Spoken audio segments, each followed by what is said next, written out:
Olá, bom, hoje então a gente conversa um pouquinho sobre este baita livro interessante chamado O Mundo da Escrita, do autor Martin Buchner.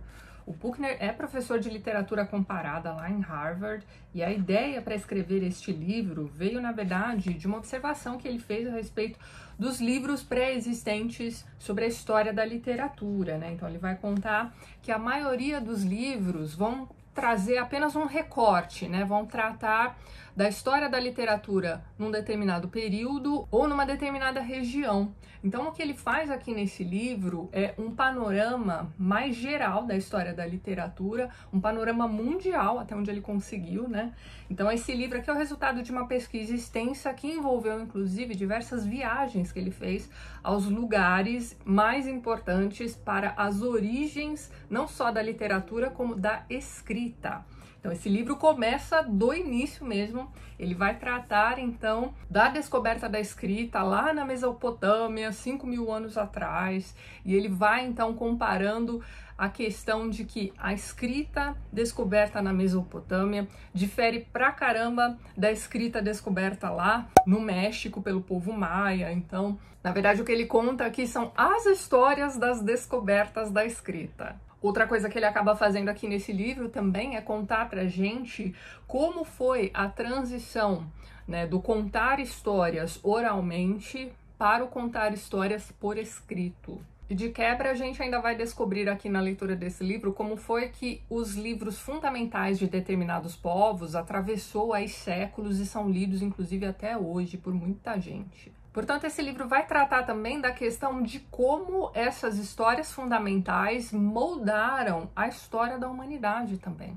É muita coisa, não é? Pois é, mas volte lá para o início da minha fala. Este é um livro que vai trazer um panorama, então ele não vai se aprofundar em nada, né? Em nenhum desses tópicos que eu comentei com você.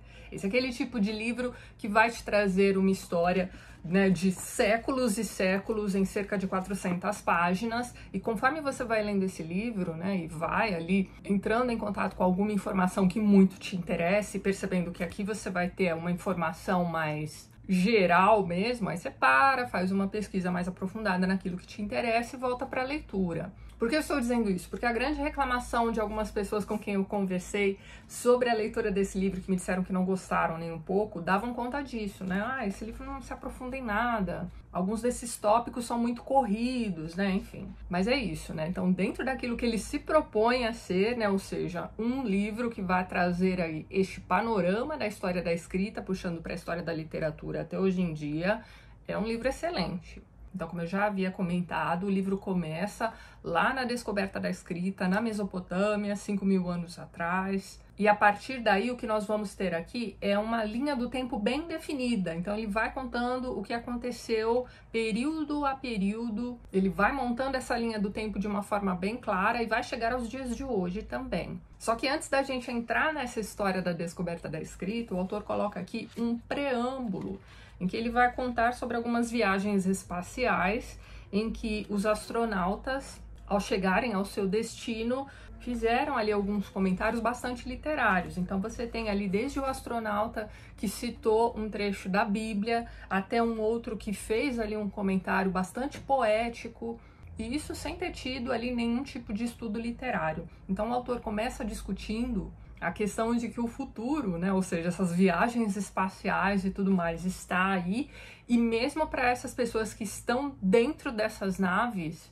a literatura tem sua importância, tem o seu papel, certo? Então é a partir dessa discussão que ele vai puxando a história da literatura e, gente, é aquele tipo de livro que não dá vontade de largar.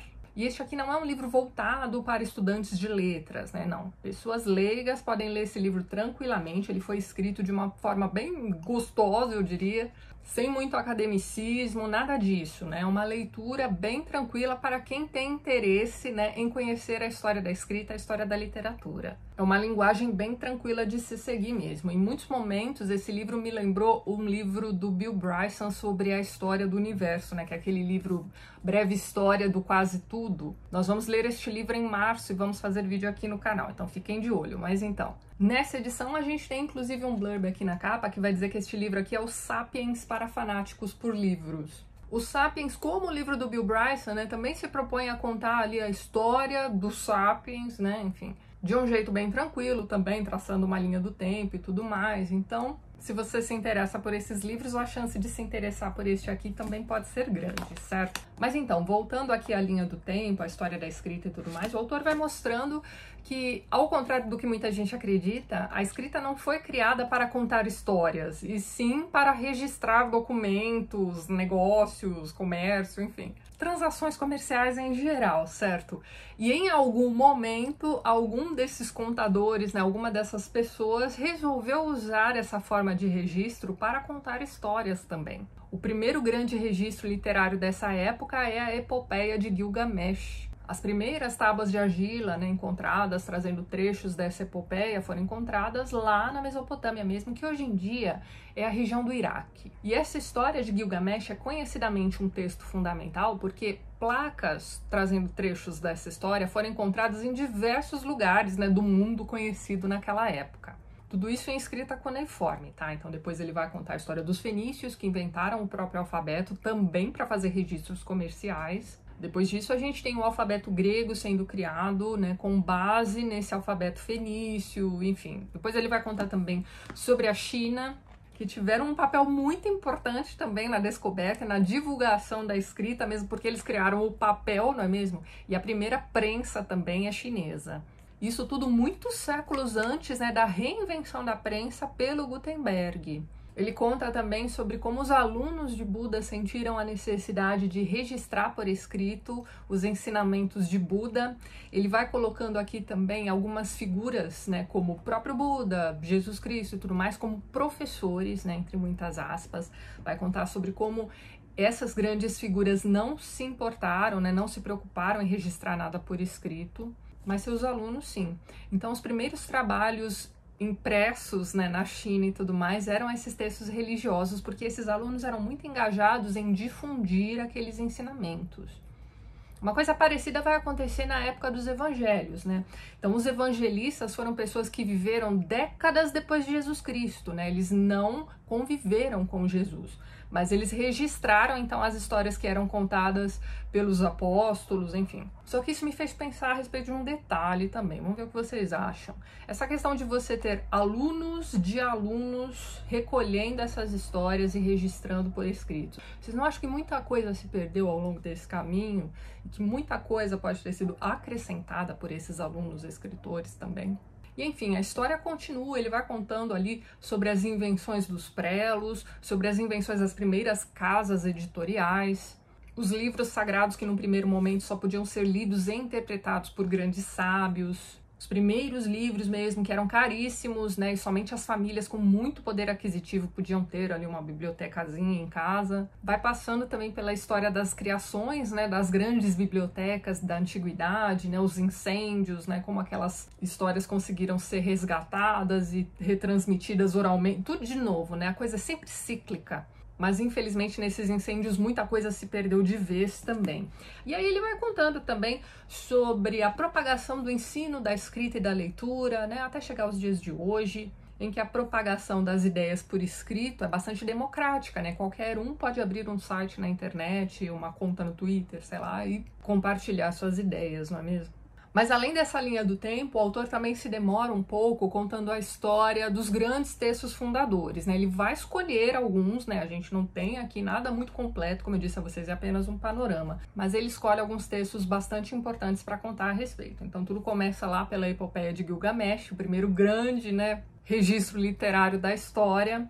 E aí ele vai contando também sobre como algumas histórias contidas nessa epopeia foram reutilizadas, inclusive em textos religiosos, né? Então ele vai contar, por exemplo, que a história do dilúvio contida lá na epopeia de Gilgamesh é muito parecida com a história de Noé. Ele conta também sobre a compilação das histórias de As Mil e Uma Noites. Uma passagem bem interessante aqui desse livro também dá conta do primeiro romance, né, da história da literatura, que foi escrito por uma autora japonesa que nem deveria estar escrevendo, né, porque essa coisa de aprender a ler e escrever era restrita aos homens e, né, enfim. Naquela época, inclusive, não existia uma literatura japonesa, né, o que eles consumiam era o que vinha da China.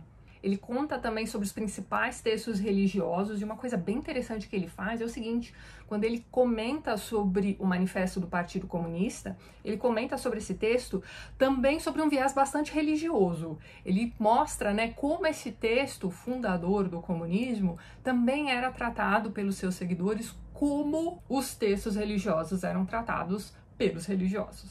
Ele também conta sobre alguns textos fundadores dos Estados Unidos, né, a Constituição e a Declaração de Independência.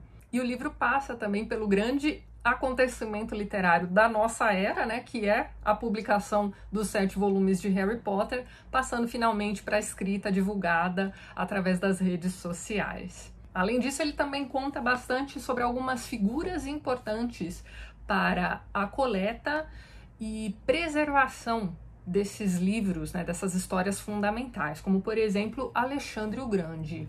Eu achei muito interessante a história de Alexandre o Grande que ele conta aqui, do ponto de vista literário, né, ele não vai contar tanto a respeito das guerras, um ou outro detalhe a respeito disso ele até coloca aqui pra gente, mas o Alexandre o Grande era um grande apaixonado, né, sem trocadilhos, pela obra do Homero. Ele inclusive tinha lá uma edição, não sei se da Ilíada ou da Odisseia, agora já me esqueci, que ele deixava sempre embaixo de seu travesseiro, olha só. E a grande ideia, né, para a fundação da Biblioteca de Alexandria era preservar esses livros, né, e coletar também diversos outros. Mas Alexandre o Grande foi, então, um dos primeiros apaixonados por literatura, veja só. Além de Alexandre o Grande, ele também comenta bastante a respeito de Benjamin Franklin, e o Benjamin Franklin é um cara bastante importante também para a história da literatura. Ele fez várias coisas diferentes, né? Ele atuou em diversas áreas diferentes, que no fim das contas ajudaram a propagação de notícias, né, por escrito, e também da literatura. Então ele foi, se não o principal, um dos principais editores da história. Foi o fundador da Biblioteca da Filadélfia, ele foi o chefe dos Correios, e veja bem, a grande função dele era ter certeza de que as rotas, né, por onde passavam ali os carteiros da época, estavam em boas condições para que essas viagens fossem feitas rapidamente. Então o autor inclusive vai contar, eu devia ter marcado esse trecho, enfim, eu vou inventar aqui só um exemplo para vocês terem uma ideia. Ele vai contar sobre como a viagem que o carteiro fazia a cavalo, sei lá, da Carolina do Sul até a Carolina do Norte, levava bem menos tempo, né, para entregar essa carta, essa correspondência, essa notícia, enfim, do que hoje em dia, com o correio moderno. Veja só, achei isso interessantíssimo. Então, com isso dele ser o chefe dos Correios responsável por essa rapidez na entrega das correspondências, a divulgação de notícias passou a ser muito eficiente também. Além disso, ele também foi o grande cara que desenvolveu a Universidade da Pensilvânia. Ele também foi um dos rascunhadores, né? Ele escreveu lá um dos rascunhos para a Declaração da Independência, né? Então existia ali toda uma bancada, digamos assim, de pessoas responsáveis por criar ali a Declaração de Independência. O Benjamin Franklin foi um deles, depois veio o Thomas Jefferson, né, e redigiu tudo aquilo direitinho, enfim. Portanto, além de tudo, ele também foi um dos redatores da Declaração de Independência dos Estados Unidos. Outra grande figura que ele também comenta aqui no seu livro é o Martinho Lutero, né?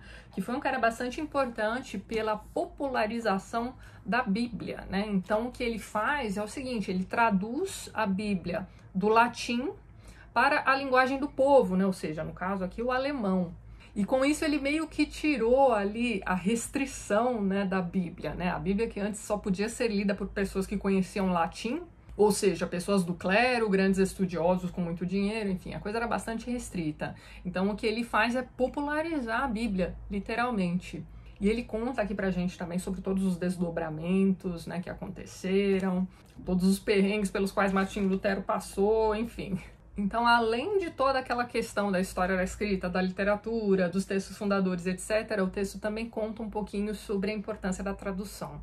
Olha, baita livro interessante. Tem uma curiosidade que ele conta aqui quando ele vai visitar Troia, né? Como eu disse a vocês, a pesquisa é extensa, ele faz algumas viagens a esses locais fundadores também. E Troia, hoje em dia, é um sítio arqueológico que fica lá na Anatólia, né, na região da Turquia.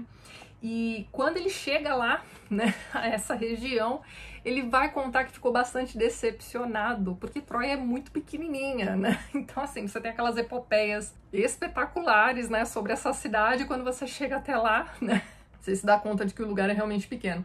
Mas ele conta também que essa decepção passou rápido, principalmente quando ele se deu conta de que essa é uma das funções da literatura, né? Então, além de registrar ideias e cenas do seu tempo e tudo mais, você tem a questão de que ela vai engrandecer, né, os personagens principais de suas histórias e também os seus cenários. E é isso, ele vai contar sobre outras figuras importantes também para a divulgação da literatura. O que eu tô tentando fazer aqui para vocês é levantar alguns tópicos que eu achei interessantes aqui a respeito desse livro. Olha, baita livro interessante, mas lembrem-se de que este livro é apenas um panorama, tá? E é isso, deixo a dica aqui para vocês, vejo vocês nos próximos vídeos do canal, um beijo grande e até mais!